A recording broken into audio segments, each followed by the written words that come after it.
All right, folks, how you doing?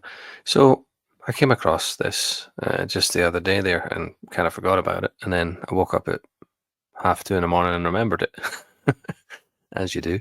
This old quasi-buried news report from ITN about a city on Mars. So let's have a look.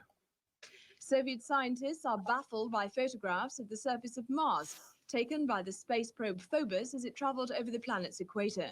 The pictures show an inexplicable pattern of lines on the planet's surface, which one British scientist has said look like an aerial view of Los Angeles. Looks like LA. Hmm, does it? I don't hear the sirens or see the billowing smoke. That would be a dead giveaway. But I've actually got books up on the shelf which have far, far, far superior photographs to this of the surface of Mars that show cities and structures and factories very, very clearly. This is pretty weak, actually, by comparison. The books that I've got up on the shelf are far, far clearer than this, and I've made a video before based on John Lear saying that we've never seen any pictures of the surface of Mars. Well, I would argue we've never seen any pictures of the surface of Mars from the surface of Mars.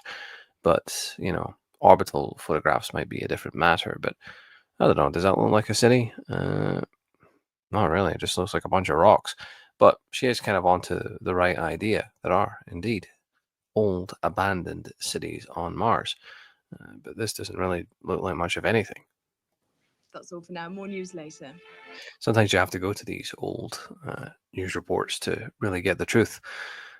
But no, I mean, the books that I'm going to be covering, the photographs I'm going to scan in, very clearly show structures and cities on the surface of the red planet. Some of them by Steve Preston, some by other authors. I've got a whole shelf full of books up there, off to my right hand side that very, very, very clearly show structures on Mars, that there was a civilization up there. Anyway, thanks for watching.